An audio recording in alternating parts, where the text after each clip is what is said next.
A single grape. That's all it took. One piece of fruit, held between the fingers of the richest man in Europe, while the British Empire held its breath.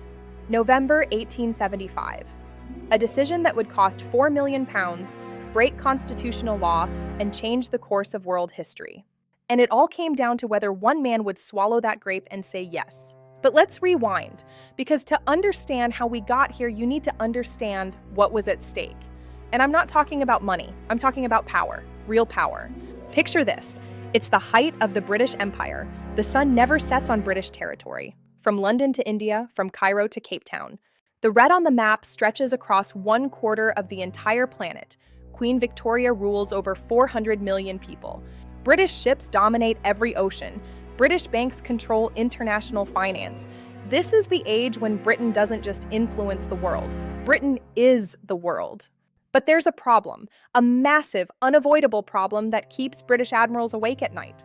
To get from London to India, British ships have to sail all the way around Africa, 15,000 miles of open ocean. 3 months at sea if you're lucky, through the Cape of Good Hope, where storms appear out of nowhere and waves tower 50 feet high. Through waters patrolled by pirates, through shipping lanes where disease could wipe out half your crew before you even reached port. Then, in 1869, something changes. The French finish building the impossible, a canal, slicing straight through Egypt. Suddenly, the journey to India drops from 3 months to 3 weeks.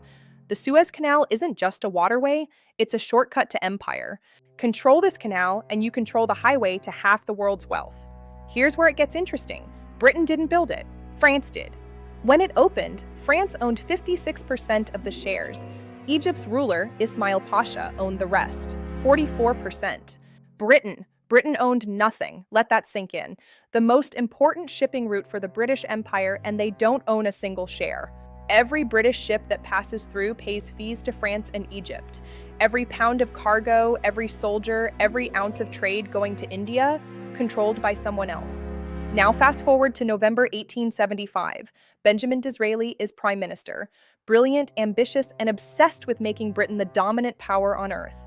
And he's just received intelligence that makes his blood run cold. Egypt is going bankrupt, completely, catastrophically broke. Ismail Pasha has borrowed from everyone, British banks, French banks, Ottoman banks. He's mortgaged Egypt's entire cotton harvest. He's sold tax collection rights to European creditors, and now his creditors are circling like sharks. They want their money, all of it, now. Ismail has £91 million of debt. The interest payments alone are eating 60% of Egypt's entire government revenue. He's drowning. And when you're drowning, you start throwing anything overboard that floats. The canal shares, his 176,000 shares. These aren't just any shares, they come with voting rights. Real power to control how the canal is run, who uses it, what they pay, everything. Word leaks out. It always does. Secrets in international finance have a way of traveling fast. A conversation in a Cairo cafe, a telegram intercepted. A banker who talks too much after too much wine. However it happened, the information spreads like wildfire. And the first people to hear? The French. This is their dream scenario, the moment they've been waiting for since the canal opened. They already own 56%. Now they can own it all, 100%. Complete French monopoly on the most important trade route in the world, Paris to India, entirely under French control. Every British ship would have to ask French permission. French banking syndicates move fast. They start negotiations with Ismail. The deal is close. So close that in Paris, they're already celebrating. Britain, the world's dominant naval power, reduced to begging France for access to its own empire. French banking syndicates move fast. The deal is close. In London, panic sets in. November 15, 1875. British intelligence confirms it. France is negotiating to buy. The deal could close within days. Disraeli calls an emergency cabinet meeting. The room erupts. Ministers are shouting, "We have to buy them. We can't let France control the canal. This is our lifeline to India." But then reality hits. The Treasury runs the numbers. The cost? £4 million, maybe more. And then someone asks, how do we pay for it? Under British law, the government cannot spend money without Parliament's authorization. It's the first principle of constitutional government. No spending without approval. And Parliament? They're on vacation. Won't be back for weeks. Call Parliament back early? That takes days. Schedule emergency debates? More days. Get the votes? Who knows? The clock is ticking. Every hour that passes, the French deal gets closer to closing. Every day of delay is a day Britain loses ground, so Disraeli makes a decision that will either save the empire or destroy his career, possibly both. He's going to buy the shares anyway, without parliament, without authorization, without permission. November 24th, Disraeli sends his personal secretary, Montague Corey, on a mission. The destination, New Court, St. Swithin's Lane, the headquarters of N.M. Rothschild and Sons. The Rothschilds, a financial empire that operates across borders, across wars, London, Paris, Vienna, Naples, Frankfurt. They financed Napoleon's enemies, bailed out the Bank of England.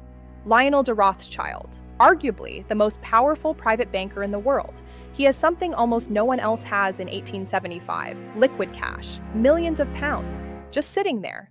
Corey is shown into Rothschild's private office. It's a room that has seen the fate of nations decided. Corey sits down, his heart pounding. He explains everything. Can Rothschild provide 4 million pounds? Today? Right now? Lionel is having lunch, bread, cheese, grapes. He doesn't rush. Men who control that much money don't need to rush for anyone. He reaches for a grape from the platter, lifts it slowly, pops it in his mouth. The silence stretches. 10 seconds. 15. Every second could cost Britain the canal. Then Rothschild asks the only question that matters. What is your security? And with that, the race was truly on. Security, collateral. What guarantees the loan? If this deal goes sideways, who pays? Corey gives the answer Disraeli told him to give, the British government. Rothschild pauses. This is illegal. Parliament hasn't approved this. If they refuse to ratify the loan, Rothschild could lose 4 million pounds. But Rothschild knows Disraeli doesn't make bets he can't win. He finishes chewing, looks at Corey, and says 4 words, "You shall have it." No contract, just a handshake deal. Now the race is on. Rothschild's people start moving money, liquidating assets, and calling in debts. Remember, this is 1875. No wire transfers. Everything is physical, actual gold, actual banknotes. They're racing against the clock and the French. Meanwhile, in Egypt, Ismail is nervous. The French deal is stalling. British agent Edward Stanton's message: if you're going to do this, do it today.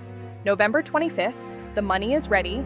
4 million pounds transferred to an account that will become the Treasury's once Parliament finds out. The shares are purchased, 176,000 shares. Britain now co-owns the most important waterway in the world. Total time, 48 hours. And Rothschild's fee, a 2.5% commission. Some say he undercharged because he was a patriot. Others, he wanted the government to owe him a favor. November 26th. The news breaks like a bombshell. Prime Minister makes illegal loan. This isn't just scandal. This is potential treason. The papers are screaming. The Times questions if Britain is still a democracy. Political cartoons show Disraeli as a thief with bags of gold. William Gladstone, Disraeli's rival, stands up in Parliament, his voice shaking with fury. "You can't just buy foreign policy," he thunders. "This is tyranny. You have violated the most sacred principle of British government." The chamber erupts. MPs are on their feet, shouting. Order is lost. But Disraeli has one card to play. He stands up, the room goes silent. "Gentlemen," he says, "we just bought the highway to India. Would you rather I let France control our lifeline? Would you rather have the canal? Or would you rather have the proper paperwork?" It's brilliant.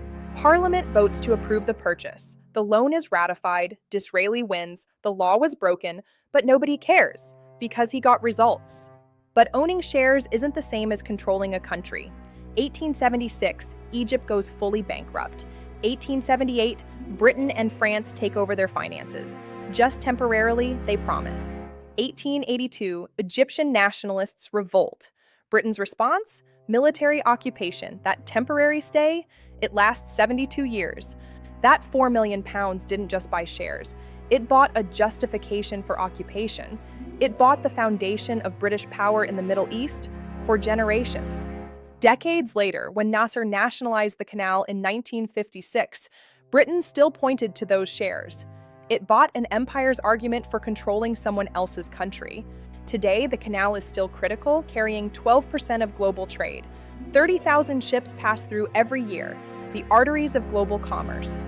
And it still holds the world hostage, like in 2021 when the Ever Given got stuck, stopping the world economy for 6 days, billions idle because of one ship.